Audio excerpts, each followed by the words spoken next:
فرقان حمید کی 114 صورتیں ہیں،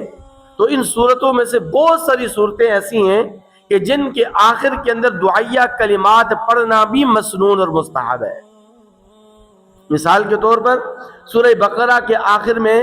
آمین کہنا یہ مستحب بھی ہے اور سنت بھی ہے۔ یعنی آپ جب سورہ بقرہ ختم کرتے ہیں، مکمل کرتے ہیں، تو آپ کو پتہ ہے کہ سورہ بقرہ کے آخر میں دعائیہ کلمات ہیں، ربنا لا تؤاخذنا ان نسینا واخطأنا، تو اس کے آخر کے اندر آمین کہنا یہ مستحب ہے، سنت ہے۔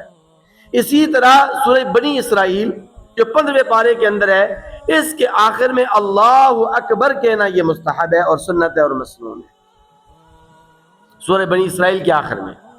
اور اس کے اندر بھی آخری آیت مبارکہ میں اللہ کی تکبیر ہے، اللہ کی عظمت ہے، اللہ کی شان ہے، اللہ کی کبریائی بیان ہوئی ہے، تو اسی اللہ اکبر کہنا یہ مستحب ہے، سنت ہے، مسنون ہے۔ سورہ ملک کے آخر کے اندر اللہ رب العالمین کہنا یہ مستحب ہے اور سنت ہے اور یہ افضل ہے۔ باجماعت نماز کے اندر ان صورتوں کے آخر میں جو دعائیہ کلمات مذکور ہیں اور مسنون ہیں اور مستحب ہیں، ان کلمات کو پڑھنا چاہیے یا نہیں پڑھنا چاہیے؟ تو اس کا جواب یہ ہے کہ امام صاحب کے لیے تو یعنی باجماعت نماز کے اندر تو ان صورتوں کے آخر میں یہ کلمات کہنا جائز نہیں۔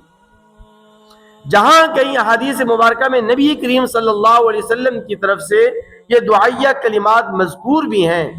یا منقول بھی ہیں، تو وہ یا تو امت کی تعلیم کے لیے ہیں،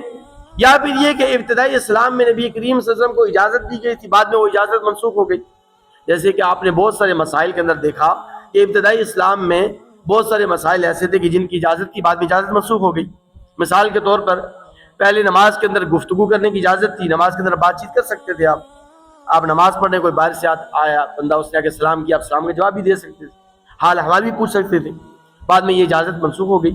کلام کی اجازت منسوخ ہو گئی، ختم کر دی گئی۔ اسی طرح ابتدائی اسلام میں یہ تھا کہ اگر آپ تاخیر سے آئے، آپ نے آ کے جماعت کے ساتھ شمولیت اختیار کی، تو جو رکعتیں آپ سے چھوٹی ہیں تو ان کے بارے میں حکم یہ تھا کہ آپ پہلے ان رکعتوں کو پڑھیں جو آپ سے چھوٹی ہیں، پھر جو ہے نا جماعت کے ساتھ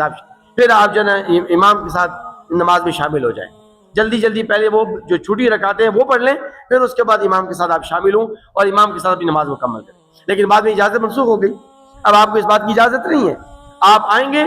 آ کے امام کے ساتھ شامل ہوں گے، امام جس رکن کے اندر ہے اسی رکن میں آپ شامل ہوں گے۔ جو آپ کی رکعتیں چھوٹی ہیں، یہ جو ارکان آپ کے چھوٹے ہیں، وہ آپ نے امام کے سلام پھیرنے کے بعد ادا کرنا ہے۔ تو اسی طرح ابتدائی اسلام کے اندر بھی ان صورتوں کے آخر میں یہ کلمات کہنے کی اجازت تھی کہ سورہ بقرہ کے آخر میں آمین کہہ سکتے ہیں آپ، اور اسی طرح سورہ بنی اسرائیل کے آخر میں اللہ اکبر کہنے کی بھی اجازت تھی، سورہ ملک کے آخر کے اندر اللہ اکبر اللہ رب العالمین کہنے کی بھی اجازت تھی، لیکن یہ اجازت پھر منسوخ ہو گئی۔ البتہ